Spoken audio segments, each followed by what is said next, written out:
If you know that you want to use a planner and you're committed to actually remembering to use it, but you just don't know which one is going to work for you, then this is the show for you. This is ExG.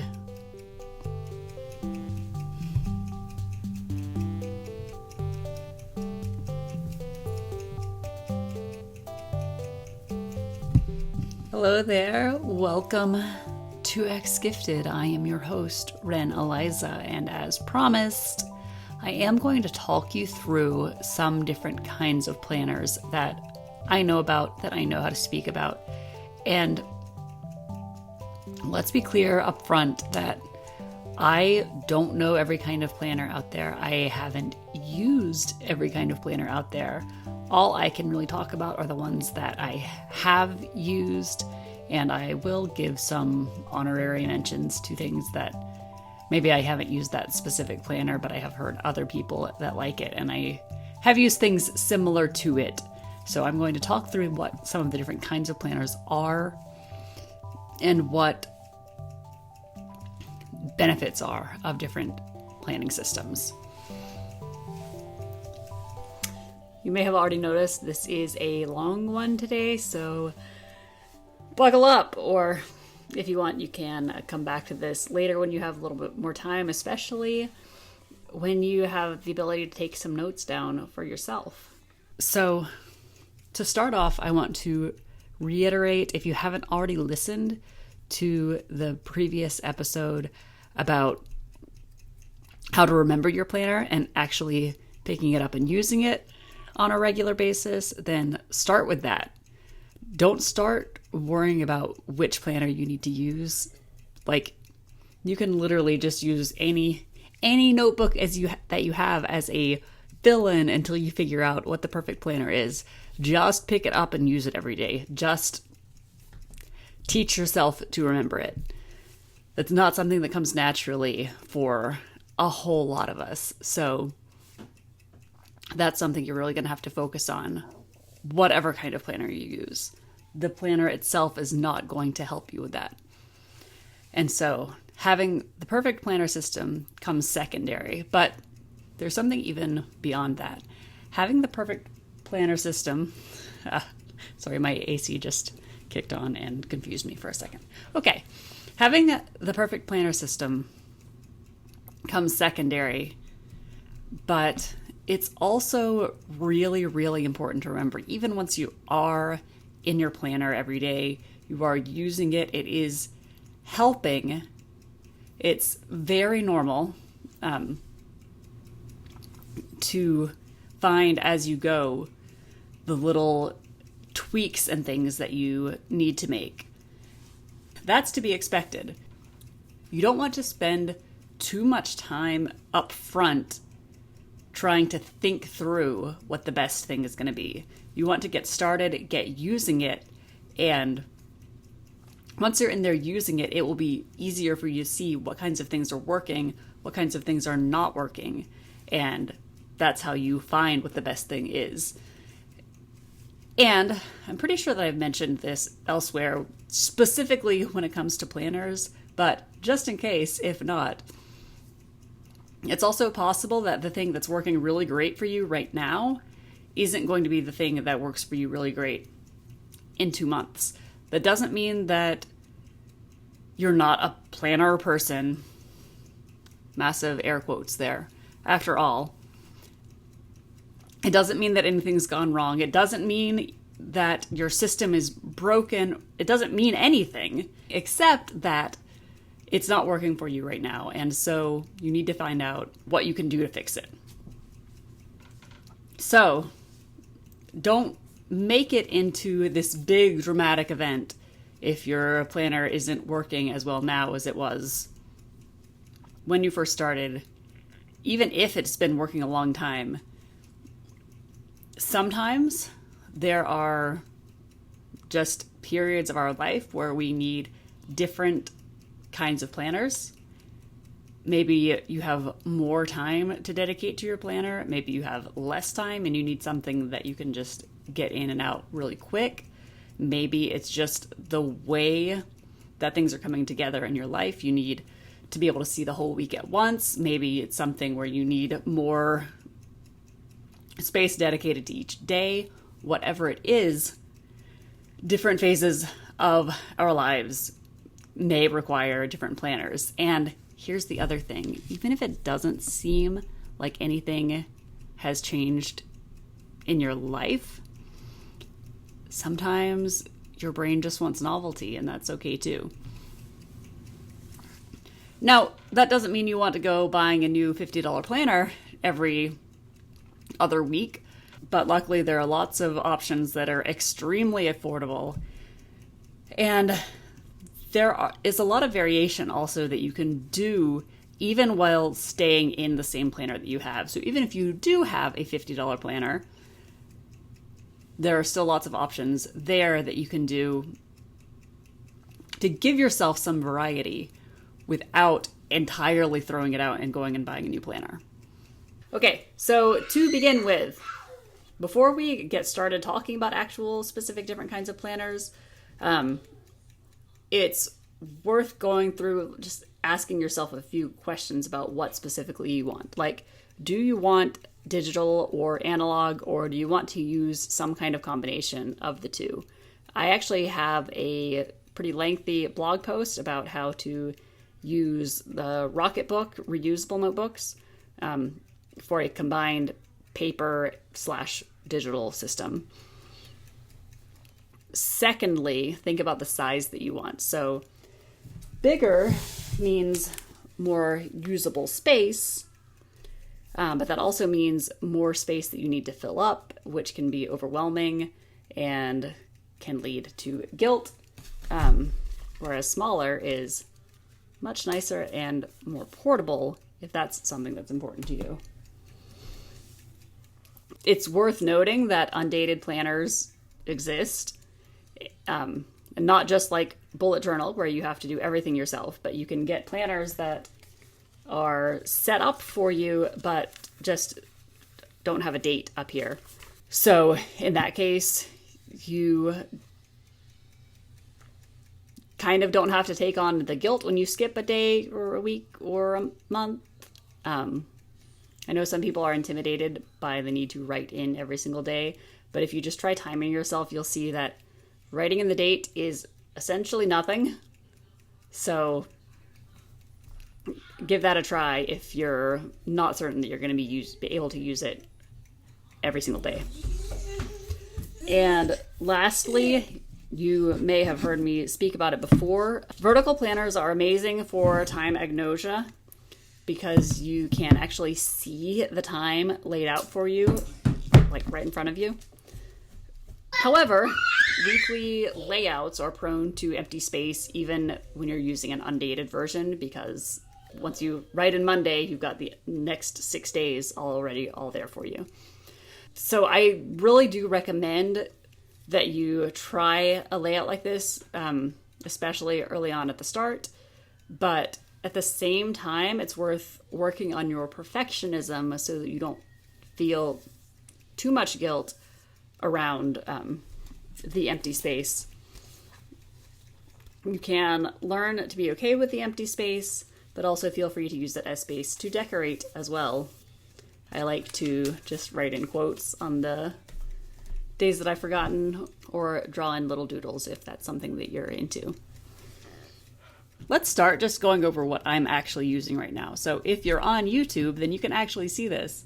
If you're on the podcast, I recommend checking out my YouTube channel. Actually, it is worth noting at this point that I have, since my break in June, I think is maybe when I started this, I've just opened the video versions of the podcast up entirely. At this time, I'm offering pretty much anything I do for free other than just the products that I have on my Ko-fi shop. But anything else, it's out there for everyone. If you want to donate to me at ko-fi.com/reneliza. That is www. I'm really saying www. Okay, that's a choice. At ko-fi.com/reneliza. I am more than happy to take donations from anyone who wants to support my work, but you don't have to. You can get anything other than, the stuff that is in my shop for free, and actually a lot of the stuff in my shop is also free. But I do super appreciate everyone who donates, including, I got my first member this week, y'all. Anyway, my first recommendation is what I'm using right now. It's the Hobonichi Weeks. I'm using the standard version. They also have a mega version that has, this one has blank pages at the back, and the mega has more blank pages at the back. That's the only way they are different. The Hobonichi Weeks is a horizontal weekly planner. So, as you can see here, the days of the week are laid out horizontally. So you've got basically space to write things across rather than having the vertical timed layouts. This is what a regular blank week looks like. I've got dates over here, and I've got just a blank page over here. I love this layout right now. You can see the whole week at once.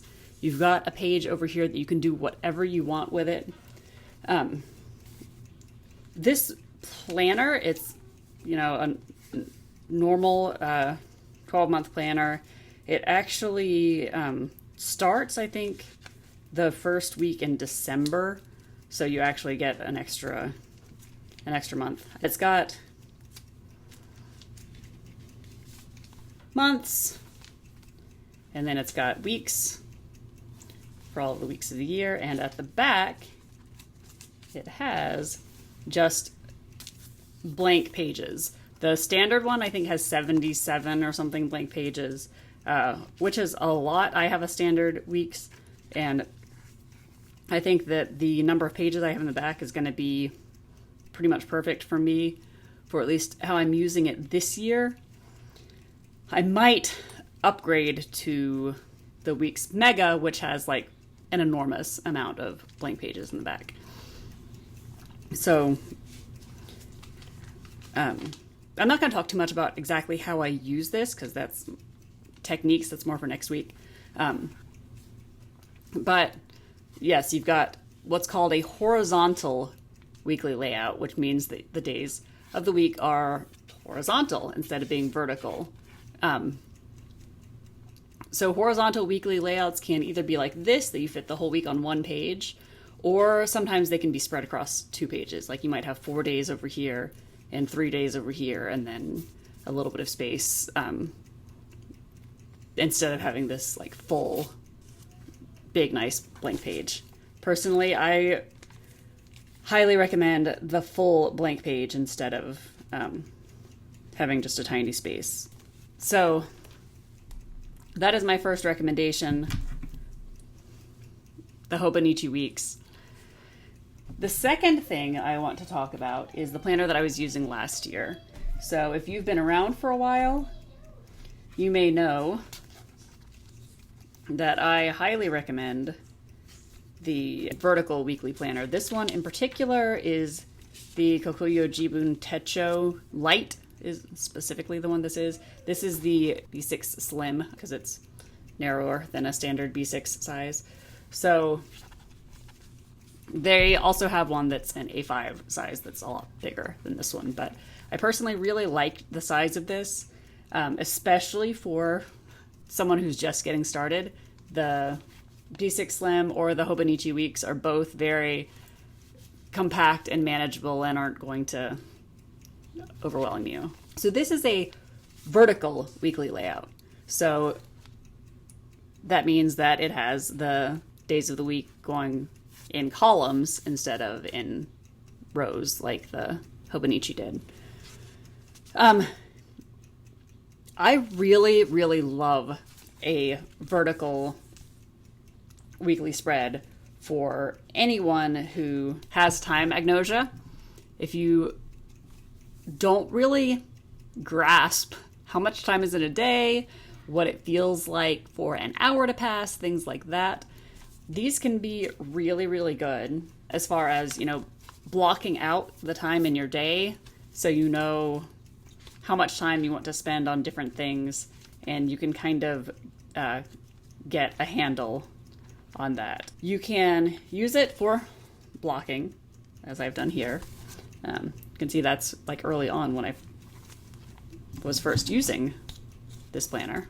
You can also use it to just track how much time you're spending on each activity. You can write out each kind of thing that you're doing. If you've read the post on my website, chaoticorganized.com, about how to manage your time, the A in the ABCs of time management is to actually just account for the time that you already have. So you want to assess what your time looks like right now, even if it's just for like a week. Here, I've got this. This is overwhelming. You don't want to do this every week. I mean, you might. I don't generally want to do this every week. But you can see on here, I've got stuff written down. I've got basically everything that I did and when I did it for a full account of my day.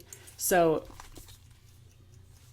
this is extraordinarily useful when you're trying to get started with time management. And remember, getting started with time management here means when you're after that point that you're picking up your planner every day, and not yet to the point where you're necessarily using the planner for a lot of stuff. And I will talk more about finding that balance in the next episode. Once you have started and you are trying to figure out your own time management techniques, having all of the stuff that you're doing written down is exactly what you're going to need in order to figure out where you have time to fit more stuff in, where you need to pull back some, how long different things takes you, how long you are losing to transitions is a big one. All that kind of stuff. You need to have an account of your time in order to do that.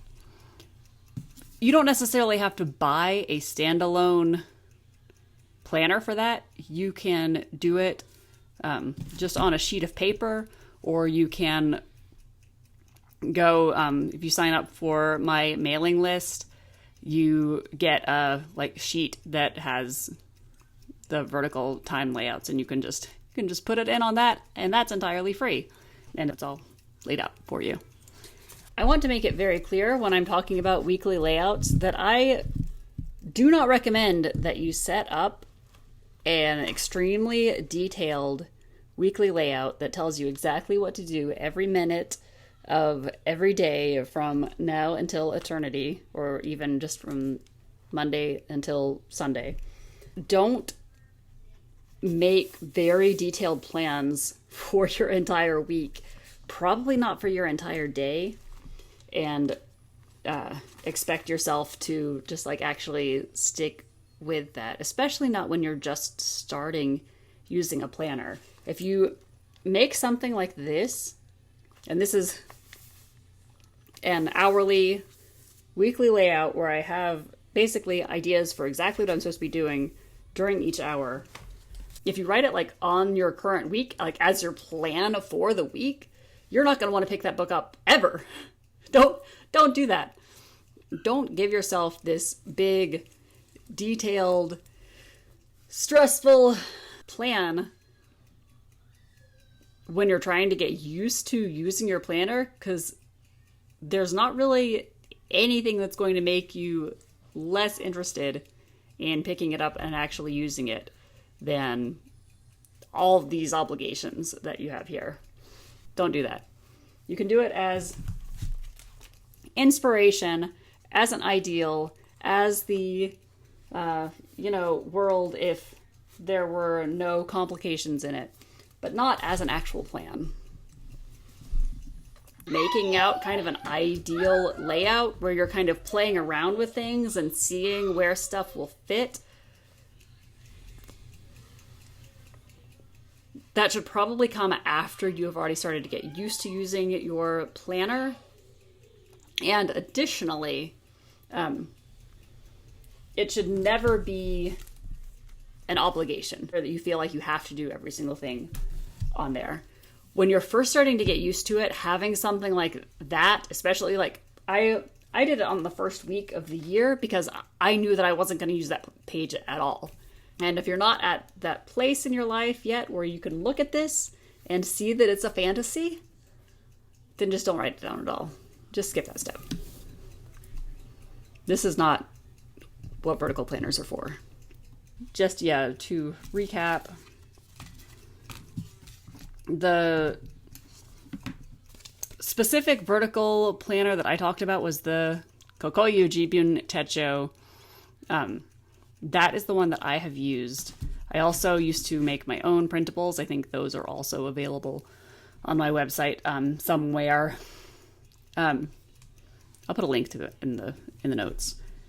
Happy Planner also makes a vertical planner, and what's cool about Happy Planner, that's one I have not tried before, but I do have this.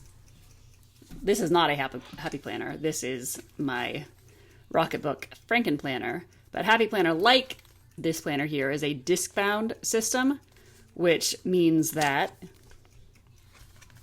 you can, for one, you can make your own pages and stick them in there if you have a hole punch. But for two, just that you have pages that you can take out, you can move it around, put it back in wherever you want, which for chaos brain people, super helpful. Another thing Happy Planner has going for it is that it is just widely available at shops around the US, at least. You can get it like in store at Michael's. Okay, so we've talked about the two kind of main different kinds of weekly planners, the horizontal and the vertical. The other thing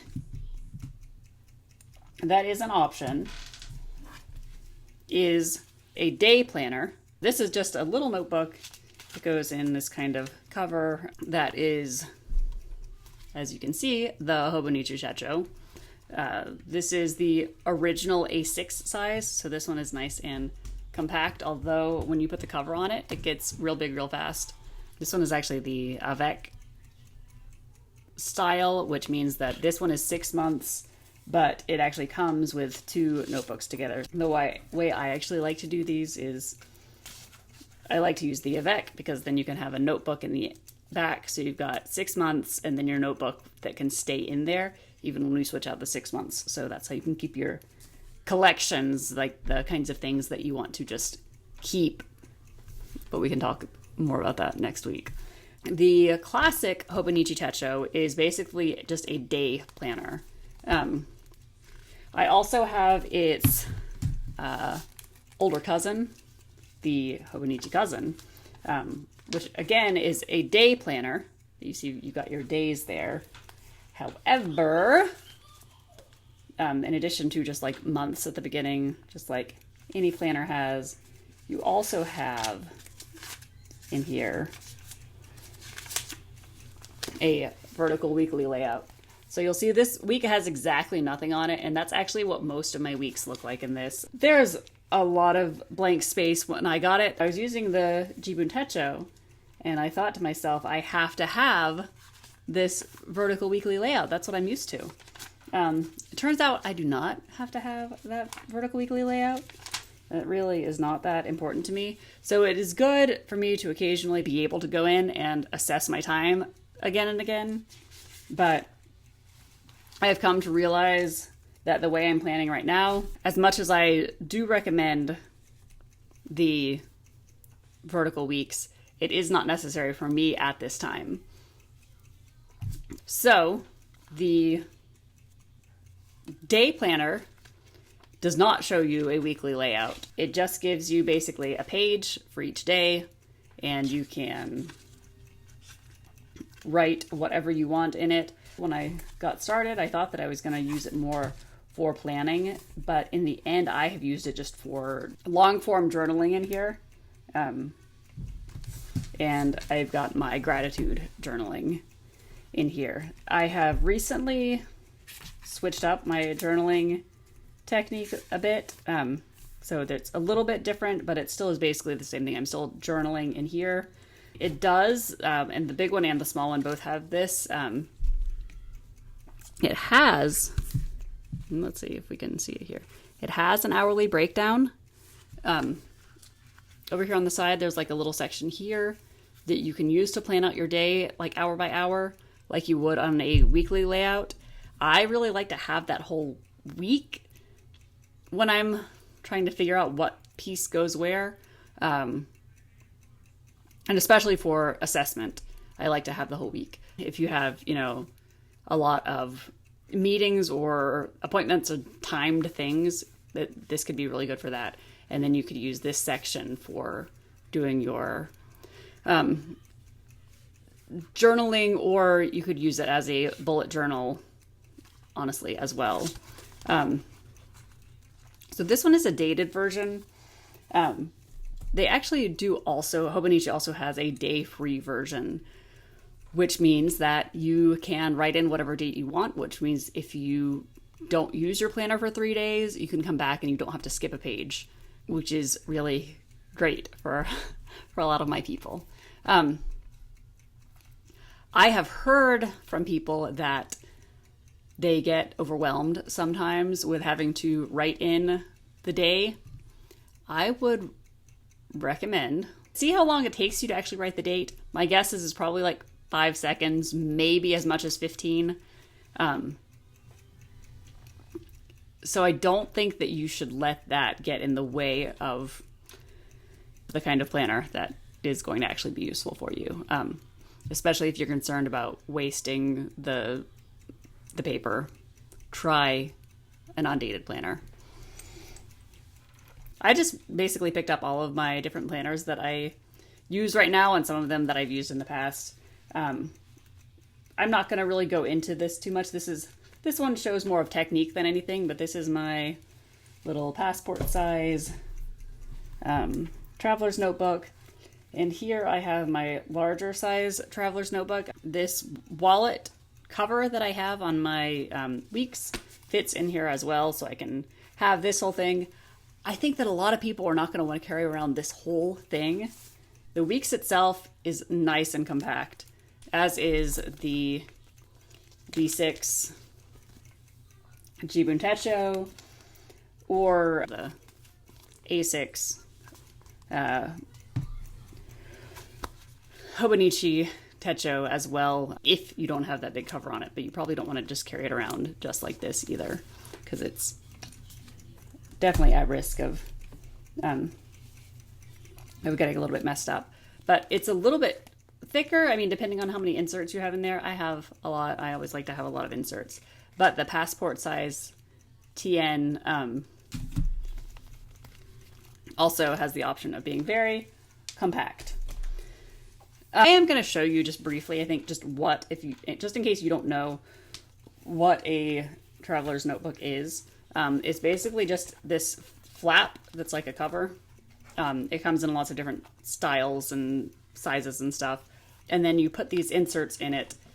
It has just an elastic band on here.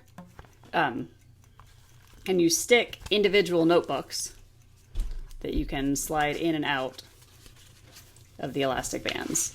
So you can easily just take one notebook out and put another one in when you have finished one.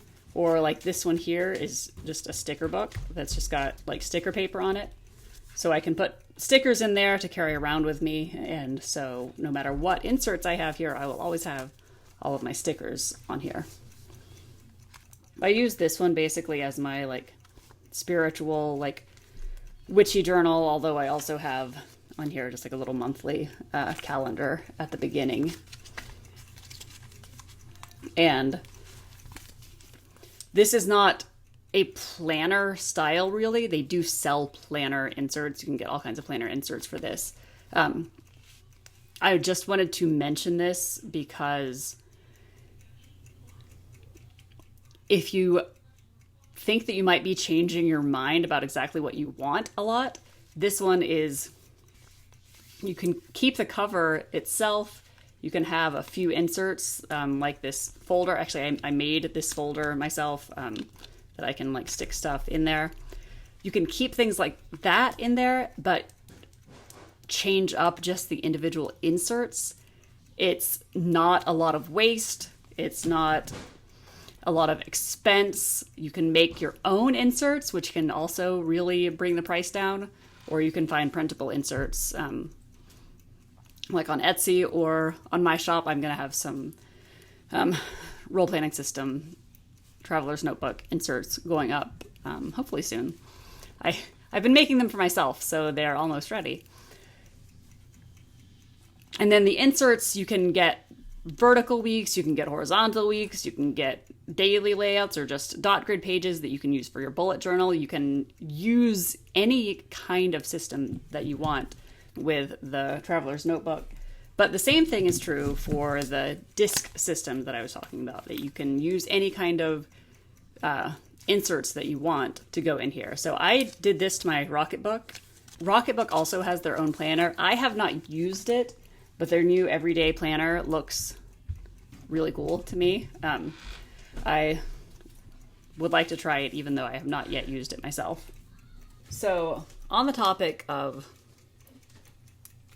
traveler's notebooks or a disc-bound system or rings, honestly, or another, like the Filofax type system. I've never used those. I have used just like a 3-ring binder. I used that for a long time for a planner, and these are all cool kind of styles of books that you can use, that you can put any kind of planner system into.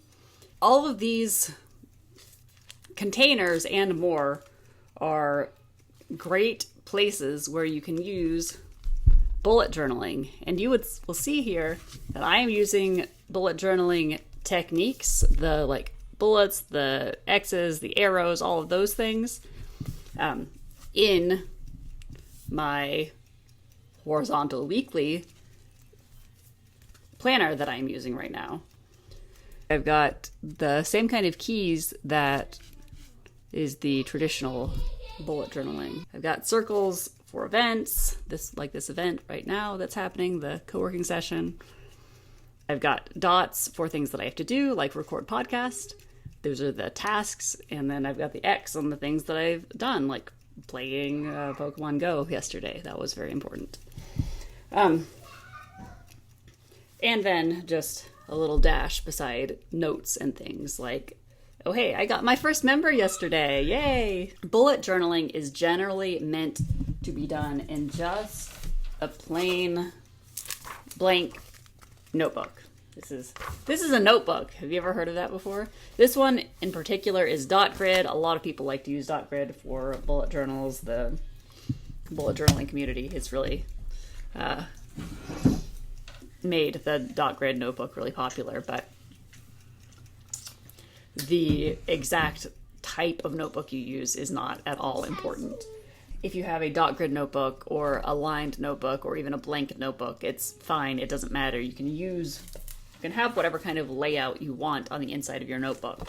But one of the things that's cool about bullet journaling is that all you need to get started is just a notebook. You can make a bullet journal in a Rocketbook, and then you can erase the pages. You can make it in any kind of plain notebook. A composition book that you got for 50 cents is fine. You can use bullet journal in your Filofax if you're super into the ring system, or in your traveler's notebook. You can even use bullet journaling kind of techniques in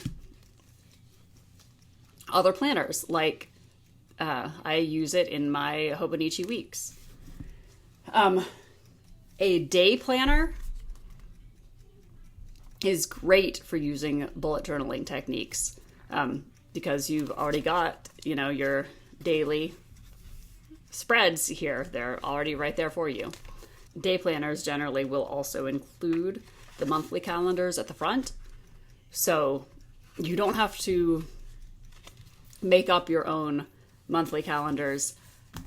I note that traditionally bullet journaling does not have the like monthly calendars that have like boxes on it. It's just basically a list of each day of the month. So just like 31 lines for each day of the month. And that's fine. You don't even have to make that if you have something like the Hobonichi Chacho. You just write your stuff in on the day that it comes. What is nice about the traditional bullet journal, the just absolute free form, plain notebook style, is that you don't have to think about where anything goes. You just turn to the next page and write whatever you want in there. If you have something where you have your dated kind of pages in the front and blank pages in the back, like the Hobonichi Weeks, which is set up like that on its own, or just something that you've done together yourself by just sticking a blank notebook in the back there. You can create kind of a modified bullet journal system by using the bullets and things that you would for your daily spreads or possibly your weekly spreads if that's how you use your bullet journal, and the dated pages, and then you use the back for your collections. So I'm not going to go too deep into what bullet journaling actually is. If you're interested to know more about bullet journaling, I can link a couple of really good posts about it or really good YouTube videos about it. There's a lot of good resources already out there for how to get started with bullet journaling. I just want to make a case for it here. Bullet journaling is a planner system that was designed by Ryder Carroll, who has ADHD, that is something that could work with his brain. It is often misunderstood what it is. It's not an artistic thing. You can put art into it and make it as pretty and artistic as you want it. It can definitely be used as an artistic outlet for you, but bullet journaling itself is not artistic any more than any other kind of planning is artistic. It also is not a glorified to-do list. This is something that I think a lot of people really miss, is the journaling part of bullet journaling. Like the whole thing, the thing that makes bullet journaling what it is, the thing that makes it work for people with ADHD or executive dysfunction, the thing that actually allows it to be easily adapted and used in all different kinds of planners themselves, is this idea of rapid logging. Rapid logging just really means that when you have a thought, you write it down as succinctly as possible. You just generally will put your list of things, which can be tasks, they can be notes, they can be things that you need to look up later, they can be events, just whatever you have. You put the signifier, which is the little dot or circle or whatever that you need to use there. You put the signifier and then you rapid log the content using whatever kind of shorthand works for you. Obviously, make sure that it's something that you're still going to understand later, but you're not writing in complete sentences. Each daily log is a timeline of your day, and that is completely adaptable to your style. It also is really good when you're first trying to get used to using a planner. The bullet journal is easy to just pick up. You keep a bookmark of whatever kind on the page where your daily log currently is. It's super easy to just pick up and write something down in it. It's faster than your phone is going to be, just period. It's faster even than taking a digital note will be, as long as you're carrying your planner with you, you haven't forgotten where it is. And so using a bullet journal, especially in those first few weeks, is a really good way to help train yourself to actually pick it up and use it. And you don't need to do any future planning at that point in order to actually get accustomed to using your planner. You can just go and buy any kind of small, easy to carry around notebook, and you can write like the date on it, and you can start bullet journaling in it and start training yourself to pick it up multiple times a day with very minimal expense, if any at all. So even if you don't think that you want to use a bullet journal long term, it's a really good way to get started just with that learning to look at it again and again and again, because that's where you have to start, is with just picking it up, just looking at it. The creator of bullet journaling, Ryder Carroll, suggests, using a full notebook page so you have plenty of space. You can give it plenty of white space. Actually, if you look at any of his examples, there's a lot of white space on each page, and that's great. You are meant to let each day just take up however much space it takes up. So you would generally, you would start with Monday, and maybe you don't have a lot to do on Monday, so it's just a couple of lines. So then you can start Tuesday right below that. And maybe Tuesday is really big. Maybe it takes up all the rest of the page. That's fine. Each day container is just created and adapted to fit your day. That's why it's really good for those of us who are worried about wasting paper and stuff, because each container is sized exactly perfectly to fit whatever needs to go in it that day. In summary, the bullet journaling can really offer to someone with executive dysfunction. You can customize it and make it exactly what you need it to be. It can be adapted and fit to work in with any other kind of planner that you have or like to use. It can be very affordable to set up, or even free if you just already have a notebook lying around, which I think most of my people probably have at least one notebook already lying around. It also can be, if you want it to kind of hold more impact for you,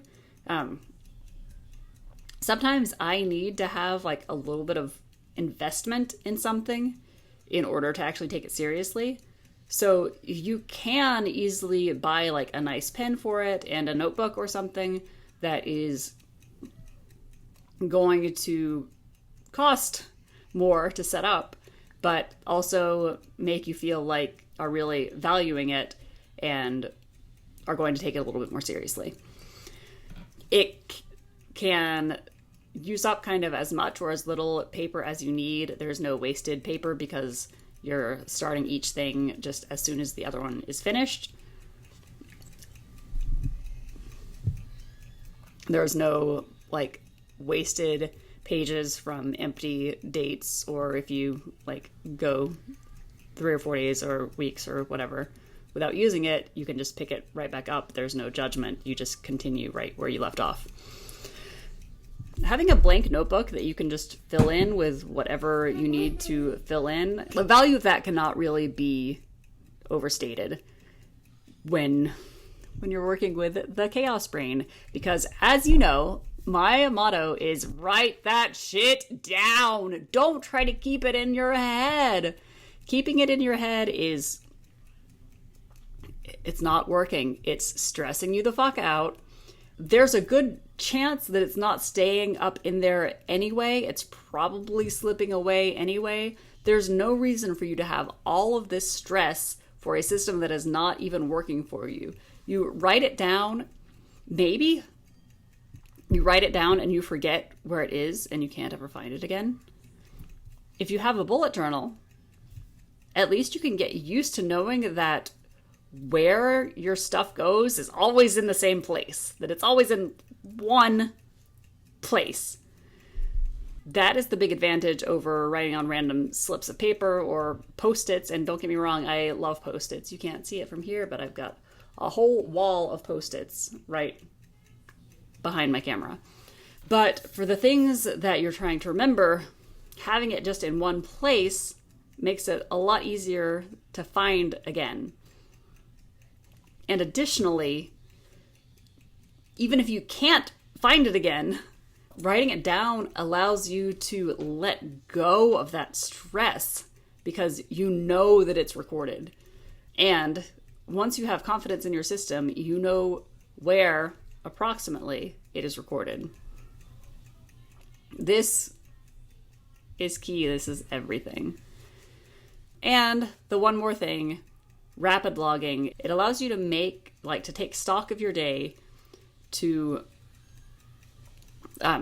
have the things that you have done, the things that you need to do, the things that you have planned to do, all in a sort of timeline, and all in a way that it is easier and faster for you to get it down than it would be even to do it digitally.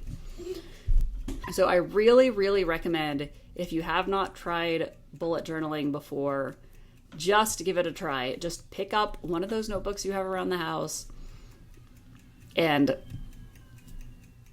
spend the next week practicing just picking up your bullet journal. You don't even have to write anything in it, but maybe put the date in it so that you know that you have picked it up on however many days in a row.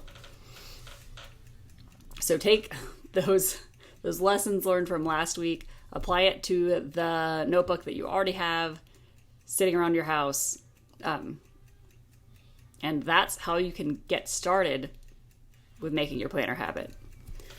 Now, I do want to give an honorable mention to some digital tools. I really, really like analog. I think that it is worth trying for a lot of people. I think that the things that people think of as benefits for a digital tool are not actually always beneficial. Like, basically that you can keep everything, that space is unlimited. That's not actually as beneficial as it seems, because when space is unlimited, then it's harder to tell what's important and what's really not. When you're not really wanting to go through the effort of writing something down, or you aren't sure that something is really even worth the paper that you're writing it on, then you're kind of seeing that maybe this thing is not important enough to be recorded in the first place. Of course, the really strong suit of digital notes versus a bullet journal is the search function. That is the one area that I will grant you that having things digital makes it easier to find them again if you know what you're looking for. The advantage that analog has is that it is a lot easier to just flip through and see what's in there that you would entirely forgotten about.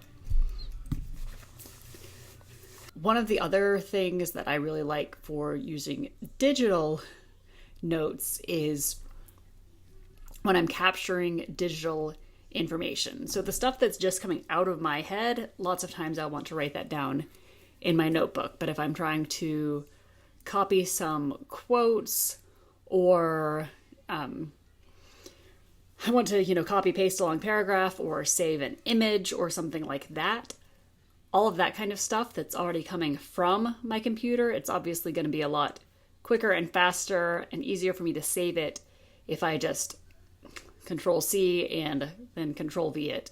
I do keep digital notes, but a lot of it is for overlapping with stuff that I have in my planners, or it's for expanding on something that I've already taken note of in my planners. I might rapid log something in my bullet journal and then expand it into a whole note on my computer later on.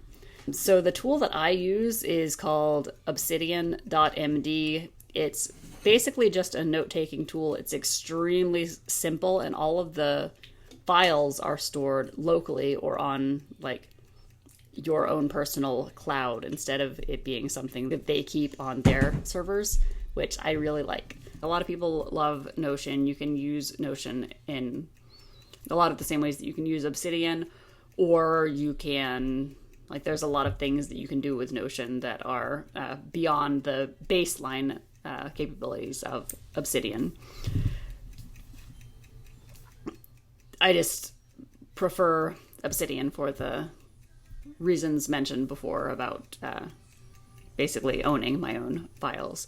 And I actually really like that it is simple, and how I use it, it is just for notes. So any of the kind of plugins that I use are really just for helping me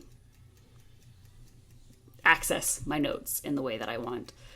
Like Notion, which has a lot of things that are not necessarily just directly notes. It can be lots of other stuff too. And that's great if that's what you need. I am happy for what I'm using Obsidian for, to just keep it simple. So my friend has a really excellent blog post about how they use Obsidian that I reference a lot when it comes to kind of structuring my notes in order to get the best use out of them. I will link to their series of posts. One of the things that I do really like about Obsidian also is that there's a setting that can allow it to automatically open to a daily note for today. There's also a setting that you can choose to make it really quickly open a new note just by like swiping down on the screen. Using these kinds of settings makes it a lot easy. It's basically like bullet journaling, right? You just have to flip to the next page in order to have a blank space to write something down. This, you just have to swipe on the screen in order to have a blank space to Control V, get your note down.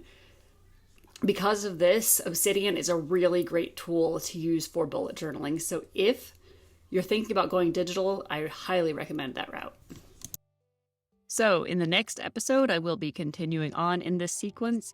I'm going to talk you through some specific techniques that you can use for bullet journaling or for any other planner, depending, of course, on the layouts and setups that you have. But it's ways that you can make your planner more functional for your brain, because even if you have a pre-printed planner, you don't always have to use it exactly the way that they expect you to. So you can put some or all of these techniques into use, do some iterations, and find exactly what works for you for now. So, until then, happy planning. Bye.